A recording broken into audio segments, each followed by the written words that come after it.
नमस्कार विद्यार्थी मित्रांनो, स्वागत आहे तुम्हा सर्वांचं पीके पब्लिकेशन या चॅनलवरती. मित्रांनो, आपण मंथली करंट अफेअरची सिरीज सुरू केलेली आहे. तर जानेवारी महिन्यापासून आपण पूर्ण महिन्याभरात ज्या घडामोडी घडल्या, ज्या घटना घडल्या त्याचा आढावा घेणार आहोत. चला मग यावेळेस आपण जानेवारी महिन्याची चालू घडामोडी बघूया, ज्यामध्ये कोणकोणत्या घटना घडलेल्या आहे. तर तुम्ही चॅनलला लाईक सबस्क्राईब करून घ्या, त्यामुळे तुम्हाला असेच नवीन व्हिडिओ बघायला मिळतील. चला सुरुवात करूया. त्यामधली पहिली घटना आहे ग्लोब पुरस्कार 2024.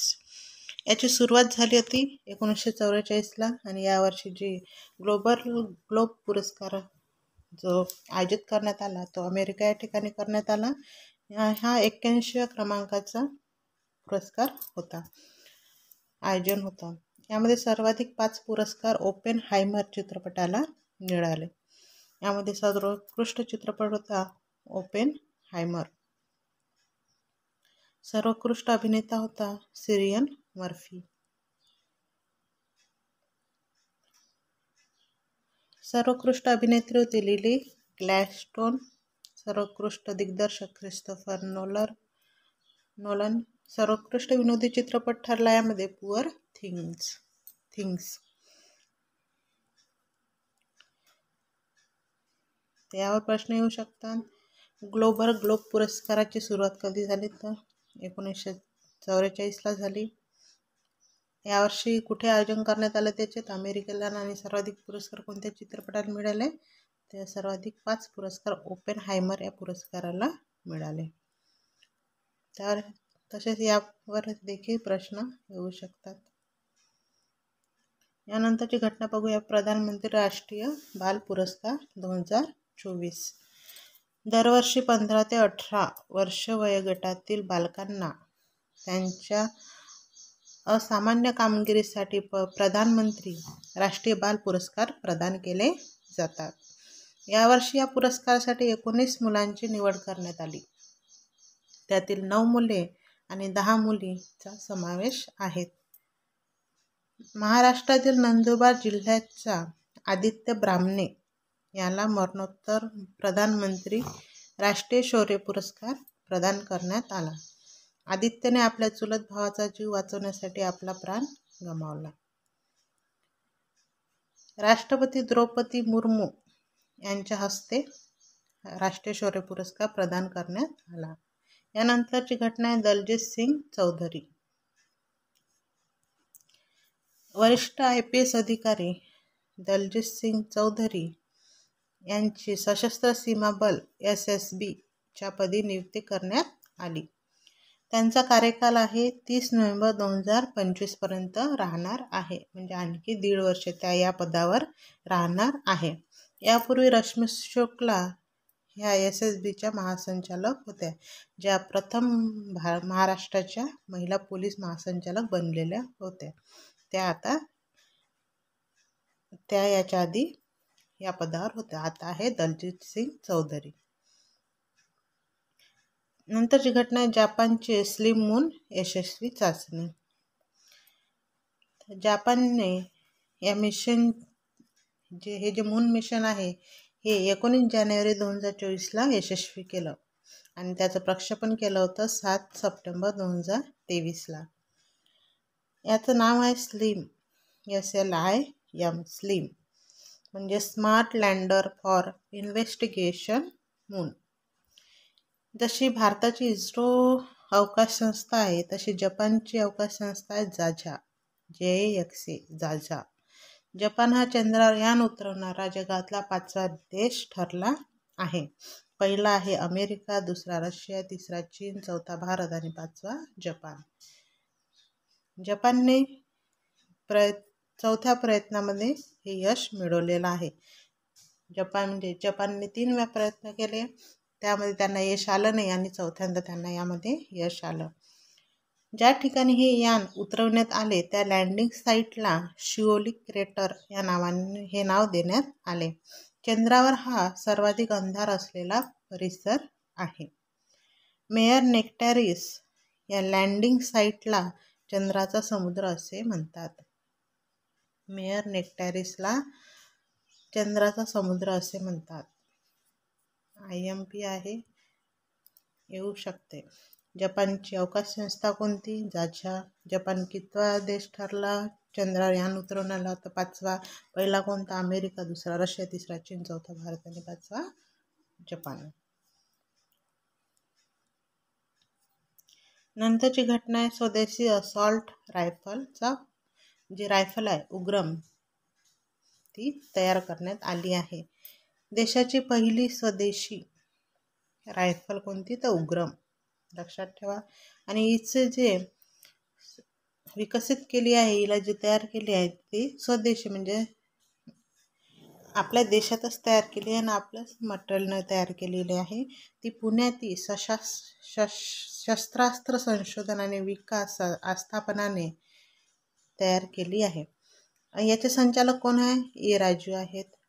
उग्रमचं अनावरण कधी करण्यात आलं? 8 जानेवारी 2024ला करण्यात आला. आता याची काही वैशिष्ट्ये आहेत ते आपण बघणार आहोत. उग्रमची वैशिष्ट्य आहे, याचं वजन 4 किलो आहे. त्याच्यामध्ये 20 गोळ्या मॅक्झिमम बसू शकतात. चालवण्याची पद्धत स्वयंचलित आहे, दुसऱ्याची गरज नाही आहे. मारक क्षमता याची 500 मीटरची आहे आणि याचा प्रकार आहे 7x62x151 मिलीमीटर. 4 किलो वजन आहे. 20 गोळ्या बसू शकतात यामध्ये. स्वतः चालू शकते, स्वयंचलित आहे. 500 मीटरची मारक क्षमता आहे याची उग्रमची, लक्षात ठेवायचं. त्यानंतरची परिषद आहे व्हायब्रंट गुजरात परिषद 2024. या वर्षीची जी गुजरात परिषद भरली व्हायब्रंट, ही 10व्या क्रमांकाची परिषद होती आणि ती गांधीनगर गुजरात येथे भरण्यात आली होती. याचा कालावधी होता 10 ते 12 जानेवारी 2024. याचे उद्घाटक होते पंतप्रधान नरेंद्र मोदी.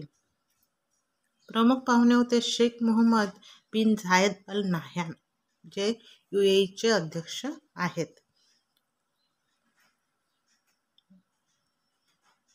देशात एप्रिल 2020 ते मार्च 2023 या वर्षात 919 अब्ज डॉलरची थेट परकीय गुंतवणूक झालेली आहे.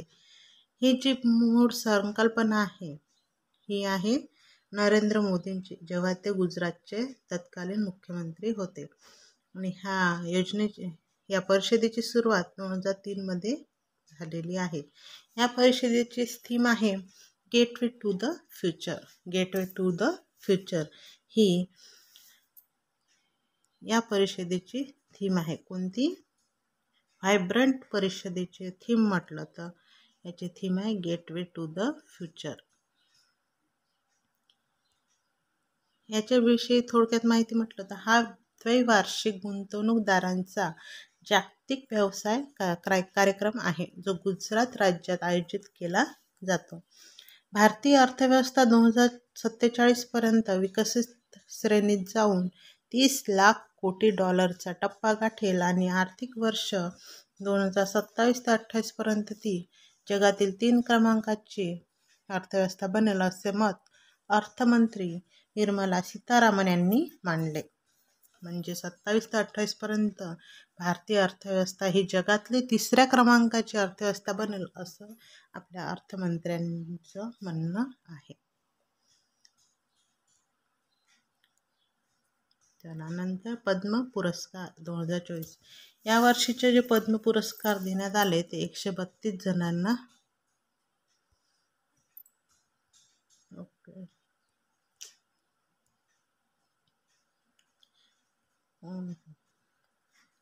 एक मिनिट.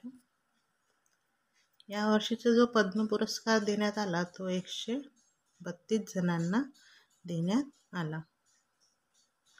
यामध्ये 30 महिला आहेत, 8 परदेशी व्यक्ती आणि मरणोत्तर 9 व्यक्तींना हा पुरस्कार देण्यात आला. पद्मविभूषण 5 व्यक्तींना मिळाला महाराष्ट्रात, पद्मभूषण 17 व्यक्तींना आणि पद्मश्री 110 व्यक्तींना देण्यात आला. पद्मविभूषण पुरस्कार जो 5 व्यक्तींना देण्यात आला, त्यामध्ये नाव आहे वैजयंतीमाला बाली, ज्या कला क्षेत्राशी संबंधित आहे आणि त्या तामिळनाडूच्या आहे. त्यांनी कला क्षेत्रात उल्लेखनीय कामगिरी केल्याबद्दल त्यांना हा पुरस्कार देण्यात आला. त्यानंतर कोडिनेला चिरंजीवी ह्या पण कला क्षेत्राशी निगडीत आहे, ते आंध्र प्रदेशचे आहेत. एम व्यंकय्या नायडू सार्वजनिक सेवा करता त्यांना हा पुरस्कार देण्यात आला, ते आंध्र प्रदेशचे आहे. त्यानंतर बिदेश्वर पाठक यांना मरणोत्तर सामाजिक सेवेकरता पुरस्कार देण्यात आला, ते बिहारचे आहेत. पद्मा सुब्रमण्यम यांना कलाक्षेत्रात उल्लेखनीय कामगिरी केल्याबद्दल पद्मविभूषण पुरस्कार प्रदान करण्यात आला, ते तामिळनाडूचे आहेत. त्यानंतर पद्मभूषण पुरस्कार, यामध्ये महाराष्ट्रातील व्यक्ती आहेत. 6 व्यक्तींना हा पुरस्कार देण्यात आला. होर्मसजी एन कामा यांना साहित्य शिक्षण आणि पत्रकारितेकरिता पद्मभूषण पुरस्कार देण्यात आला. त्यानंतर अश्विन बालचंद्र मेहता यांना वैद्यकीय क्षेत्रात कामगिरीबद्दल पुरस्कार देण्यात आला. राम नाईक यांना सार्वजनिक सेवेकरिता, राज दत्त आणि प्यारेलाल शर्मा यांना कला क्षेत्रात उल्लेखनीय कामगिरी केल्याबद्दल पुरस्कार मिळाला आहे. तर कुंदन व्यास यांना साहित्य शिक्षण पत्रकारितेकरता पद्मभूषण पुरस्कार देण्यात आलेला आहे. त्यानंतर पद्मश्री पुरस्कार आहे, यामध्ये महाराष्ट्रातले 6 व्यक्ती आहे. उदय देशपांडे यांना क्रीडा क्षेत्रात उल्लेखनीय कार्य केल्याबद्दल पद्मश्री पुरस्कार मिळाला आहे. तर मनोहर डोळे यांना वैद्यकीय क्षेत्राकरिता पद्मश्री पुरस्कार मिळाला आहे. त्यानंतर झहीर काझी यांना साहित्य आणि शिक्षण क्षेत्राशी उल्लेखनीय कार्य केल्याबद्दल पुरस्कार मिळाला आहे. चंद्रशेखर यांना वैद्यकीयसाठी, कल्पना मोरप्रिय यांना उद्योग क्षेत्रात उल्लेखनीय कार्य केल्याबद्दल पद्मश्री पुरस्कार मिळाला आहे. तर शंकरबाबा पापळकर यांना सामाजिक सेवा या क्षेत्रात कार्य केल्याबद्दल पुरस्कार मिळाला आहे. यानंतर आहे राष्ट्रीय युवा महोत्सव 2024 आहे. याची थीम आहे माय भारत विकसित भारत. माय भारत विकसित भारत. मित्रांनो, याची थीम लक्षात ठेवा, माय भारत विकसित भारत. विकसित भारत 2047 या संकल्पनेवर आधारित युवकांसाठी हा युवा महोत्सव आहे, असे काय म्हणते पुरस्काराचं महोत्सवाचं उद्देश आहे. विकसित भारत 2047चा युवकांसाठी जो कार्यक्रम करायचा असतो ते या संकल्पनेवर आधारित आहे. यामध्ये प्रथम क्रमांक महाराष्ट्राला मिळाला, दुसरा क्रमांक हरियाणाला आणि तिसरा क्रमांक केरळ राज्याला मिळालेला आहे. या प्रश्न येऊ शकतात.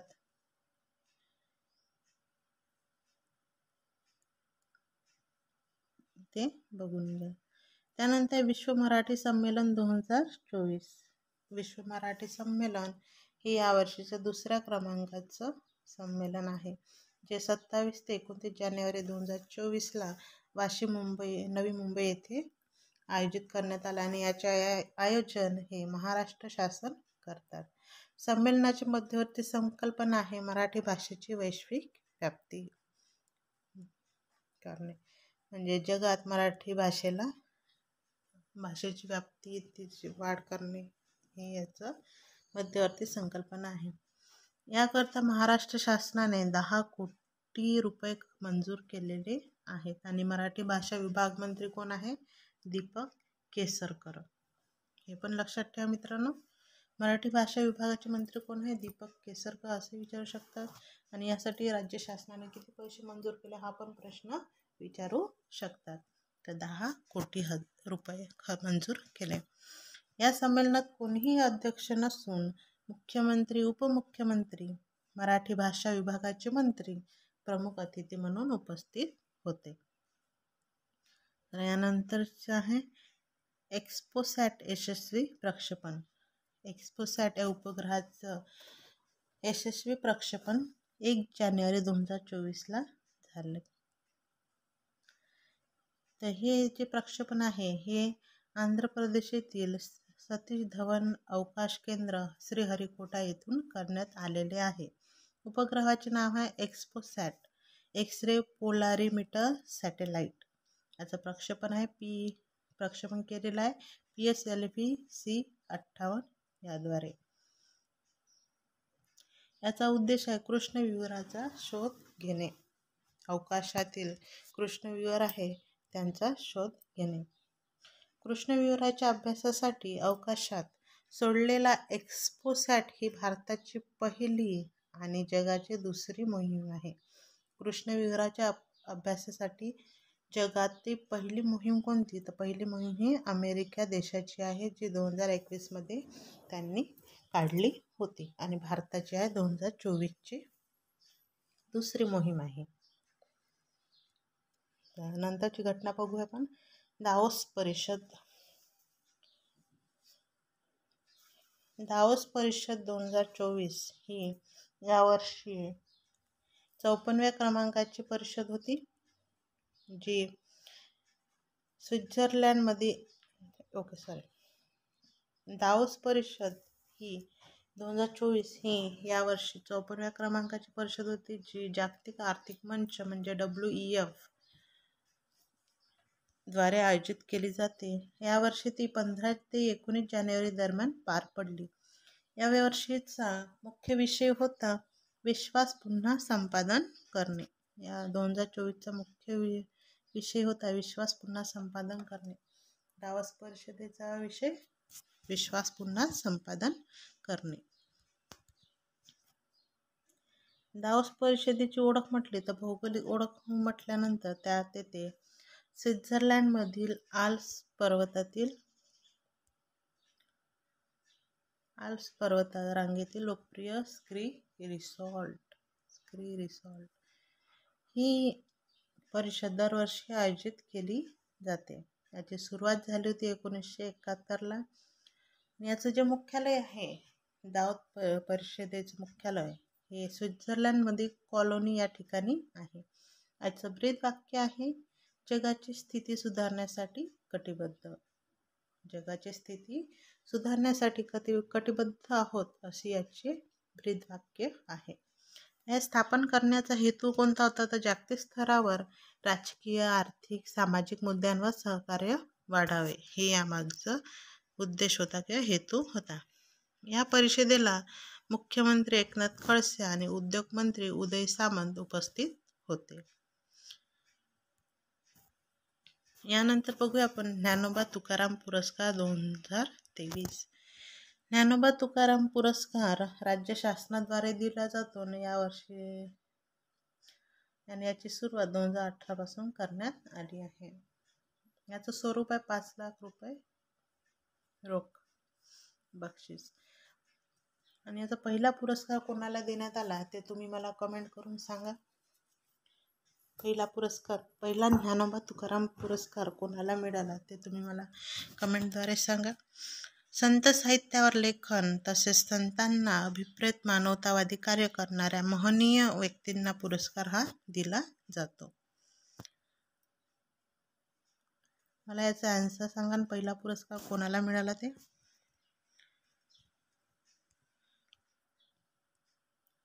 2023चा पुरस्कार हा नारायण जाधव यांना प्रदान करण्यात आला. 2023चा ज्ञानोबा तुकाराम पुरस्कार कोणाला मिळाला? तर नारायण जाधव यांना मिळाला. नारायण जाधव व्यवसायाने आयुर्वेदिक डॉक्टर आहेत. लक्षात ठेवा, नारायण जाधव यांना 2023चा ज्ञानोबा तुकाराम पुरस्कार मिळाला आणि हे आयुर्वेदिक डॉक्टर आहेत. तर मित्रांनो, जानेवारीच्या करंट अफेअरचा पहिला भाग ते संपतो. दुसरा भाग लगेच येईल तुमच्यासाठी. त्याकरता चॅनलला लाईक, सबस्क्राईब आणि शेअर करायला विसरू नका.